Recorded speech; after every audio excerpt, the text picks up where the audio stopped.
Welcome to your Romance Tarot and Oracle card report. I'm going to be pulling from the Romance Angels cards. Okay, awesome deck. Albeit it comes from Doreen Virtue. I am still grateful she made this deck. Not that I'm attached to it. I just really like some of the cards. All right, we're going to get right into this. 3 spreads, all right. Normally, I do the significator card last, but we're going to do it first. Who is the one? Okay, we're going to look into who your most significant soulmate is, because we have a lot of soulmates. So this card is going to be who's the most relevant one. Because this is romance, this will be your romantic soulmate. The purpose of this is I'm going to give you an archetype and significator card. I'm going to describe this. This is going to be the attributes and qualities of this soulmate. And so if you know this person, then the person who this resonates with will pull up. If you haven't met this person yet, this will be an identification or an identifier to help you. And also, happy birthday. I see you're born in 88, Goat Squad. Okay. You're one of us, 88, 89, and 1990. I consider us Goat Squad. I am also very biased since I was born in 1990, but it's nice to know that you're one of the goats. Okay, 88. It's an awesome year. North Node Pisces. I don't really factor in astrology into this, but she did put your birthday, so that's awesome. And yes, happy birthday. It must be amazing to be born a Libra sun. Okay, the autiste. All right, the social engineer. Amongst other things, like the love goddess. Oh, speaking of love, the significator card that we have for you is the Chariot. Your soulmate is a winner. Cracking the whip. Or a slave. No, I'm joking. Or, I was going to say, or a slave owner that just cracks the whip, but I meant that more in like a determination sense. Your soulmate's a winner. And we even have the Temperance card. So this is somebody who is going to bring great balance to your life and push you forward. Okay? Because they're so forward moving. This is someone who is busy, but is never too busy for who they care about. And I mean, this is a masculine figure, so we could say it's a he, right?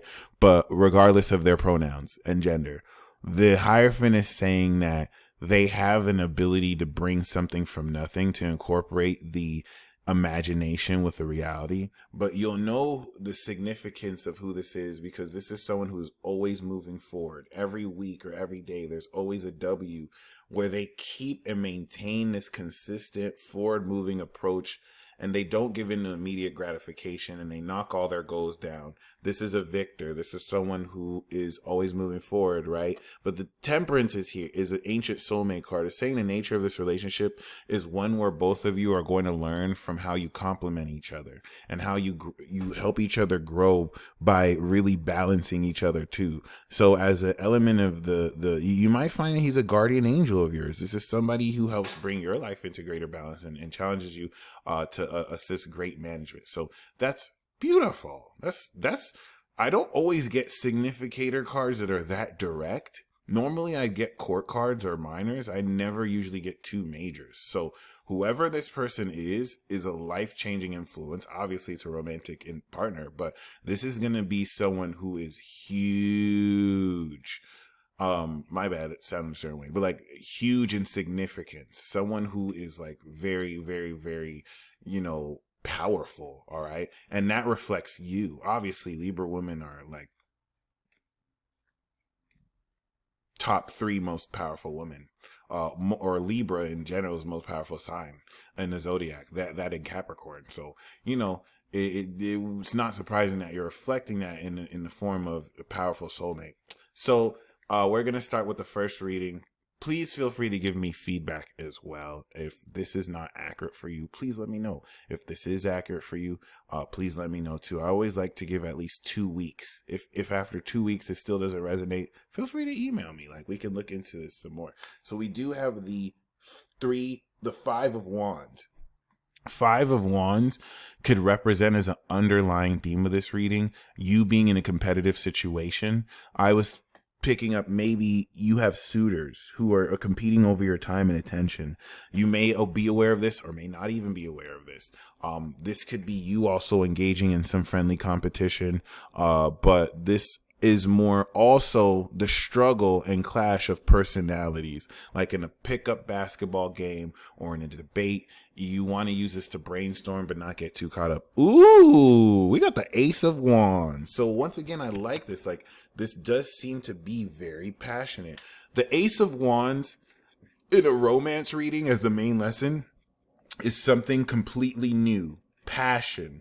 This is the capital yes. Ace of Wands is seeing someone and being so riveted with passion, you immediately want to rip their clothes off and do the deed. So it doesn't even have to really be sexual as much as somebody surprising you with an offer. So this is very exciting, especially if this hasn't happened yet. You could look forward to knowing that this is going to pop up. If you're in a committed relationship, this is a brand new phase, or this is a brand new, action moving forward in here. Now, the challenge of this reading is the Knight of Wands, the Knight of Pentacles. So we already see kind of an archetype here. Looks like you're saying yes to this Knight of Pentacles. Looks like maybe then there's a reliable, practical, grounded being who is offering you something. Because the challenge with the Knight of Pentacles is you're carrying forth this excitement, but the challenge is to be consistent. The Ace of Wands is like, yes, yes, yes, let's go on this adventure right now. We're going to go across the country. But the Knight of Pentacles is like, okay, we need food. We need a bed. We need rooming. It accounts for all the details. This is going to at least add a lot of balance. No, see, this is getting juicy. This is getting juicy. Got the Page of Cups. So this is how you feel on the inside. This makes me feel like someone is asking of your hand, because the Page of Cups are new feelings, right? It's like you're wanting to say yes to this individual. Okay, so someone probably has you feeling like a little girl inside, infatuated, and that's a good thing. That's beautiful. Now we do have, okay, this is crazy. We have the Ace of Cups in the past. This is crazy. So this is new love. You're recently coming forward from new love. You're offering the Ace of Wands and Cups. This is rose-tinted glasses and lots of passion. So this, of course, albeit, is suggesting loads of excitement.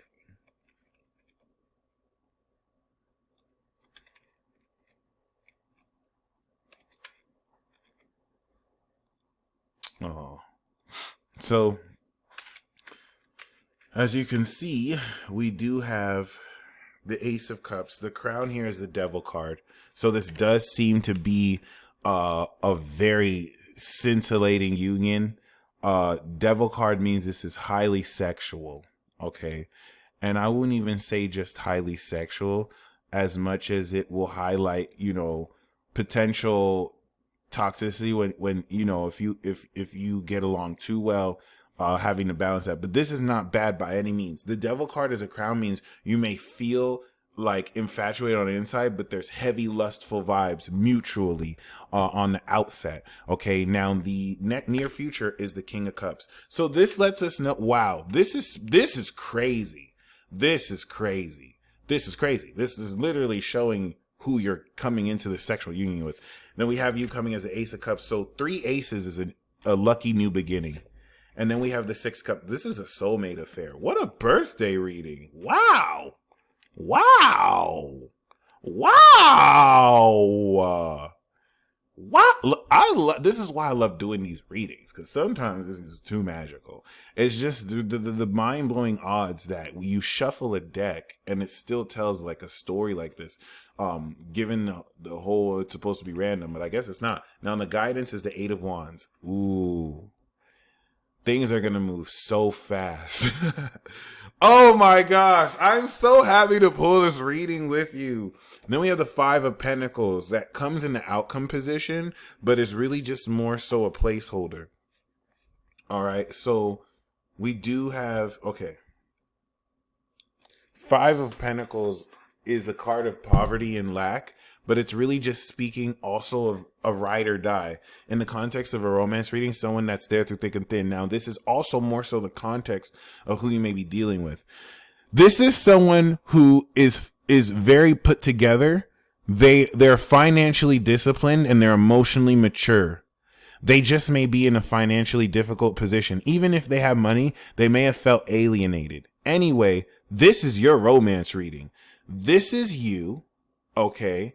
And this is your boo. All right? We have this Night King here. The reliability of the practical earth and the emotional, compassionate mastery with the King Water. Virgo, Scorpio, but it doesn't have to be these signs. Devil card is both of you very in lust with each other. If it was and that makes sense because the Ace of Wands is very sexual.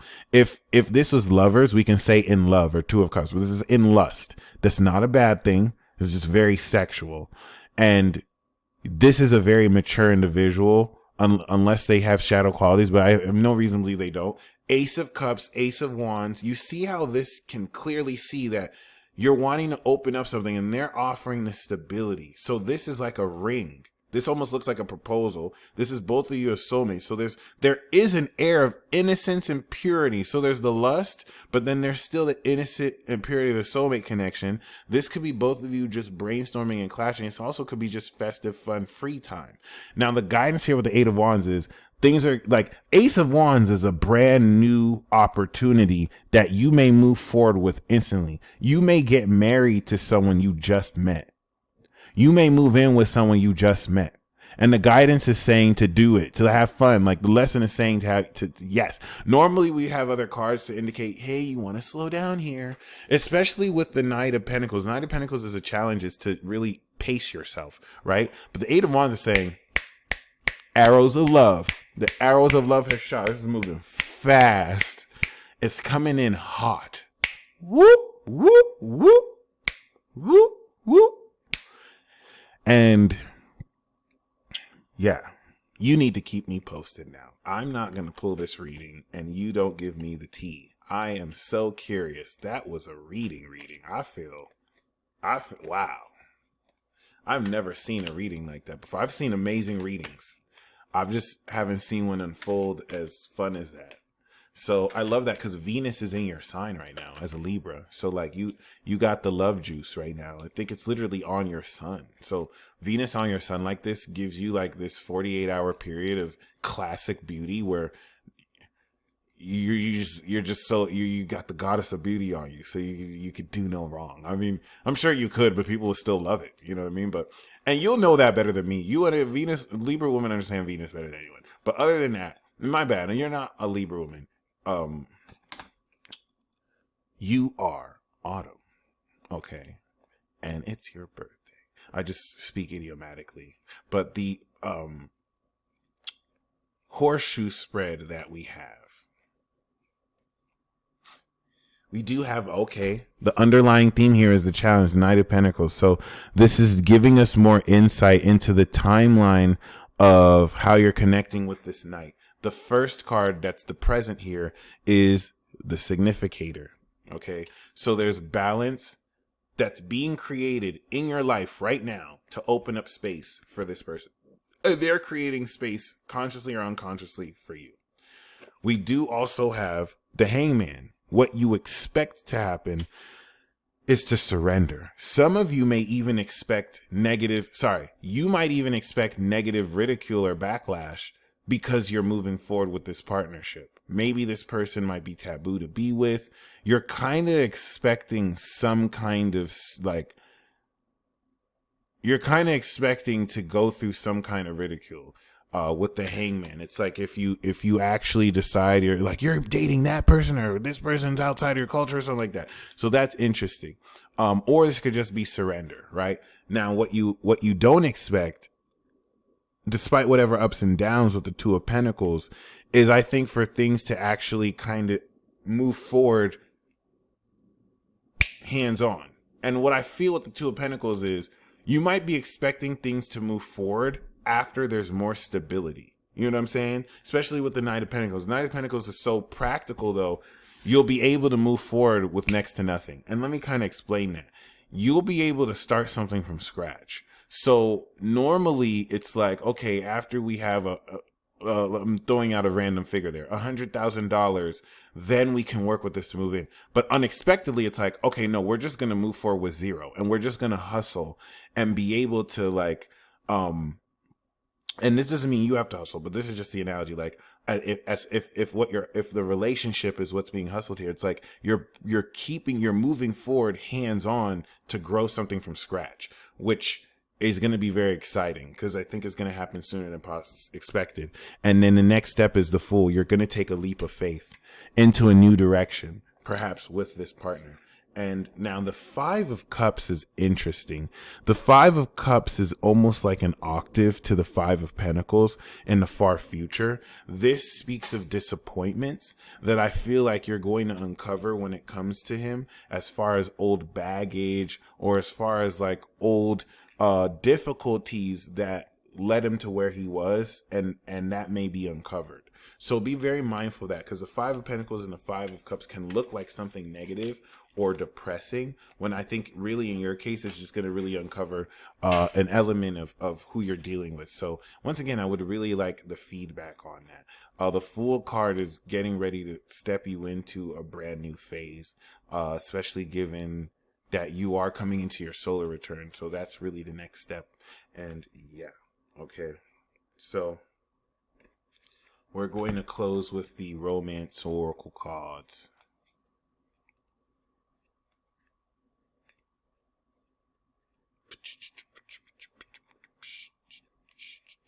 Going up Planet Fitness, yeah. Someone is wearing a false self mask in this relationship, which is interesting because when we have this mask here, this usually can come in the form of certain people masking and hiding their feelings, especially given how quickly this may kind of develop. Certain people may not want to give on that they've fallen as quickly as they did. Okay. And you want to make sure in some cases you're not wearing a mask that's being reflected to you. So this is really going to come as far as like genuine feelings and people playing it way cooler than they really feel, because they don't necessarily want to share how deeply their emotions are. Now, the main card we have for you is unrequited love. There's not enough attraction or chemistry to keep this relationship going. Then we have religious factors. Your love life is influenced by your religious upbringing and spiritual path. That was the Hangman. And then we have keep an open mind. Yep. Wow. Your soulmate may differ from your usual type of expectations. I knew it. Okay, so there was that Hangman. It's very interesting because there's still all this newness with the Ace, right? But then there's all this kind of like, so there's going to be more of a sexual and physical attraction. All right. On your part, there's going to be a lot of the deep emotion because you tap into the connection. What's going to be a huge block, I feel, in this relationship is that what you believe in and what you represent and champion might be so different from what your partner is used to, and maybe vice versa, that they're going to find it very difficult to open up to you. And it's going to be very hard for them to be honest about how they feel, because they're going to have very powerful sexual and also genuine emotions, but they're going to be caught up in the whole notion that if they were to move forward with you in a certain way, they would have to deal with some kind of backlash with other people they're with. And so if you're dealing, it's interesting. Despite all the Ace where things might move forward and there's something sexual, there could be some unrequited love, especially if it's only kept sexual and it doesn't go past that. The unrequited love is deceptive. It's really a mask so that you don't necessarily have to explore the differences in your beliefs. And I think this is something that will break through. I think this is just going to be the conflict at first, until the mask is inevitably released, because they either give in to the truth of the connection, or they realize that their fears aren't necessarily worth getting in the way of what both of you share, which is where we'll probably see things either develop over time or not. So that's interesting. This potentially may be a sexual union that doesn't necessarily go past at first that sexual phase, or it may. The outcomes we had with the Five of Pentacles and the Five of Cups will really depend more on what approach is taken here. But I'm definitely curious because all those aces do speak of something new. I would just be mindful if there's any resistance on their part. It's not what it seems. Once again, it's like, okay, let me give you a classic example. It's like, imagine you started dating someone and they really like you. They really like having fun with you. It's amazing. And then they start to get cold once they realize you're Muslim. They start to try and keep their distance. Yeah, they connect with you sexually, but they don't want to push anything more forward with you because you're Muslim. And do they really mind about Islam? No. But their friends, their family, they hate Muslims. And so now it's like they have to put on a mask that they're not that interested in you, because it's like they don't know how they'd be able to introduce you to their world, or they don't know how they'd be able to balance you. Or this could be vice versa. This could be you feeling like, oh, if you were to bring this person in with their beliefs, you know what I'm saying, this can kind of shake stuff up. So this could be a relationship with someone from a different culture. This could be a relationship with someone from a different belief. It's something you don't want to take personally, because it's really more the religious beliefs than anything really with you. Both of you represent, different walks of life. So that's what's going to add this friction. But beautiful reading. I hope you enjoyed this. Looking forward to your feedback. You stay blessed as always.